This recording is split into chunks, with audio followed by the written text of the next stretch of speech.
Hi, Hanzo. So you are so new, and congratulations on beginning your clarinet studies. Um, we're going to do some notes, and we're going to go over what we did in our first lesson about music reading, since you're new at that too, which is very exciting for me because I get to make sure we get very good habits right off the bat. Okay, so as usual, left hand on top and right hand on the bottom. Now, I was a little bit turned around until like 5th grade, 6th grade. So one of the easiest tricks is if you make pointer and thumb, these L's, and of course I'm facing you, so if you go the other way, whichever in front of you, whichever hand has the correct looking L, which is your left hand, because right hand will have a backwards L. So if you're a little bit turned around, that's just one way to do it. So left hand goes on top, away from these keys. This is for right hand. So if right hand is below this set of 4 side keys here, you're doing good because your left hand will be on top, right hand below, left above. All right, my friend. And then be very careful. At the beginning, we do have 2 places to put our thumb back here. So your thumb is this is its home base for now. This one, we'll get to that guy later, okay? That's our register key. But for now, we're just gonna use our thumb key. Okay, first note, let's do the pinch note. And I say pinch because you got pointer and thumb down left hand. This is your E. All right, nice big breath. Bottom lip tucked over your bottom teeth and cheeks in. And then, of course, sitting up kind of straight, relaxed shoulders, but elbows, no pinchy elbows, nice and relaxed. And you bring the instrument to you. Okay, here we go. Nice long E, as long as you can.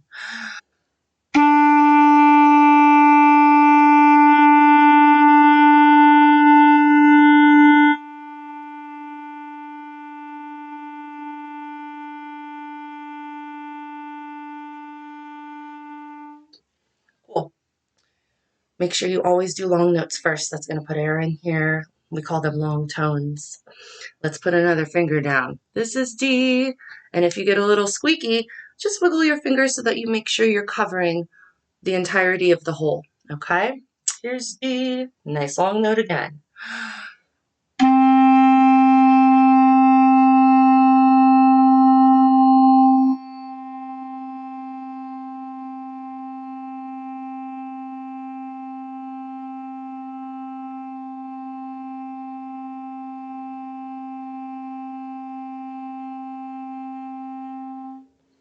Cool. Next finger. This is the one. Our ring fingers.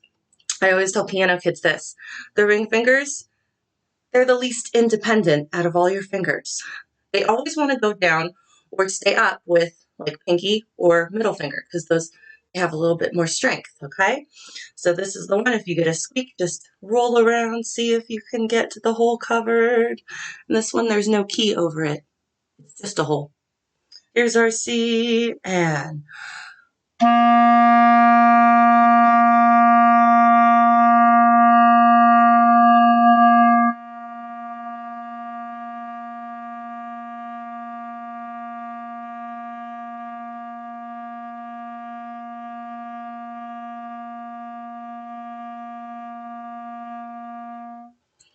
cool. So that's just 3 of them. You and I played a few other ones the other day, like F with none of our fingers, just our thumb. My daughter's so picky. She says, thumbs aren't fingers. We have 8 fingers and 2 thumbs. It depends on who you ask. So just thumb, and then of course, your right hand, your lower right hand. This is really what supports your clarinet. You're holding it with your right hand. I know it's a little rough on the thumb. We gotta get you one of those thummy protectors where it's nice and squishy instead of your thumb up against the metal. So here's F, just really quickly, no fingers, just thumb.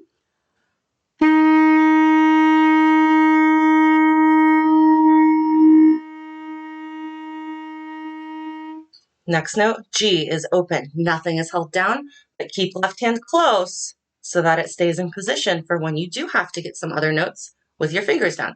So here's G.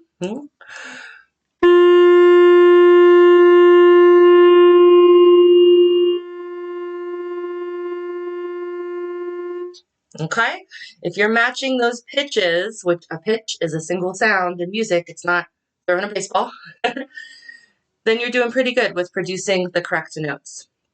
And as I did Once you get to keeping them very still, where you just kind of have a very solid sound that doesn't move a lot, not getting squeaks, and you're doing all right. And you're also getting your breath control too, or actually, it's belly breath.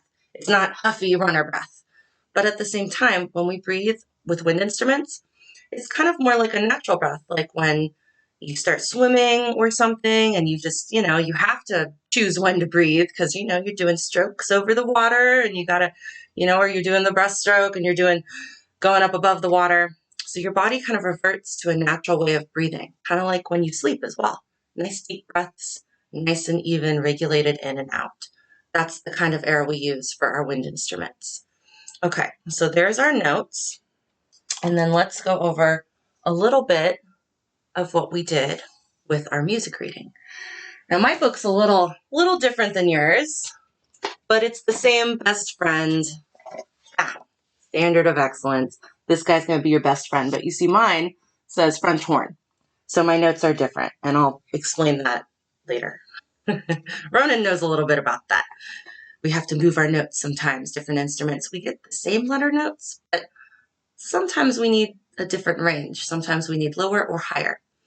So I opened my book to page 4 and page 5. And in this book, it says for brass only, but in your book, it says for woodwinds only. And this is where we were working the other day. Okay, as usual, it's really busy at the top of your pages because they're trying to get a lot of information into your brain right away. They're using whatever is at the top of the page in the exercises on that page. So anytime they introduce a new thing, they're going to have it at the top of the page for you as well. All right, biggest thing, I get these too in the French horn book. I get treble clefs. Treble clefs. That's the one you're going to see as a clarinet player. We do have some notes in the bass clef, but we have a little trick for music reading that we use to get those notes so that we only have to deal with a treble clef. This is piano music, so this is what a bass clef looks like if you ever come across him. That's a bass clef, but you read in the treble clef. That's that swirly thing on your 5 lines and 4 spaces. And of course, our middle C has its magic little line. We call that a ledger line, but don't worry about that. We'll keep repeating these things. Oops, I want to keep this open. So you've got all of your notes in your woodwinds only pages. And the big thing that they're introducing is not just where to read these notes, but how to count them. And you have Mr. Whole Note. That's the first guy they give you. Okay? And this is what its rest looks like. You did really nicely the other day. They're both worth 4 beats or 4 counts. Okay? The difference is this one you're playing a note. This one you're waiting to play a note through all the 4 counts. So you will have this page, and as you go through your standard of excellence, you're going to have this guy, quarter note, worth 1. Half note, we did a couple of these. You count 2. Notice the rest is very similar. It's just flipped. And then this dotted half note, that's kind of a tricky one. He's worth 3. Okay? So enjoy your piano music guides. I find that kind of helps put our sound into perspective as far as, instead of just one note at a time, a little bit more broad about what music, the big idea about music, instead of just one note on a woodwind instrument at a time.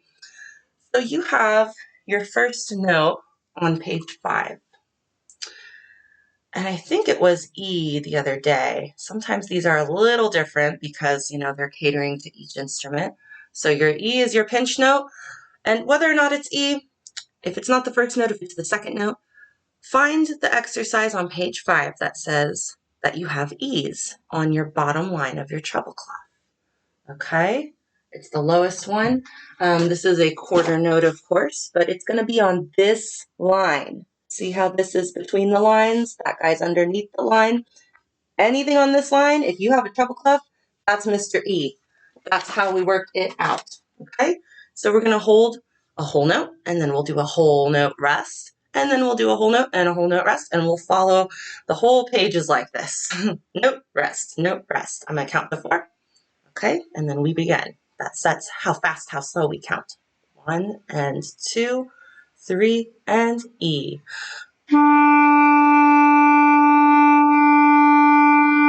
Rest. 2, 3, and again.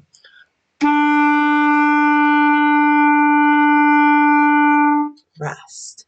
2, 3, and 4.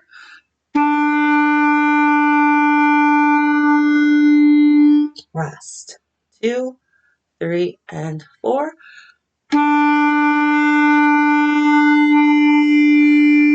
Rest, rest, rest, and that's the end. Okay? All right.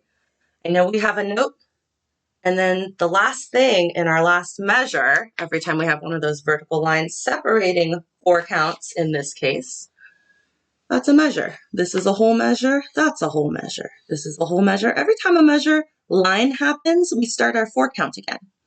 We'll talk about this guy soon, our 4 over the 4. It looks kind of like a fraction.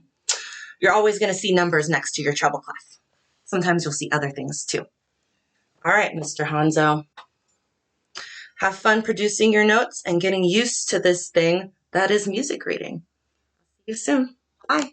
Oh, there we go.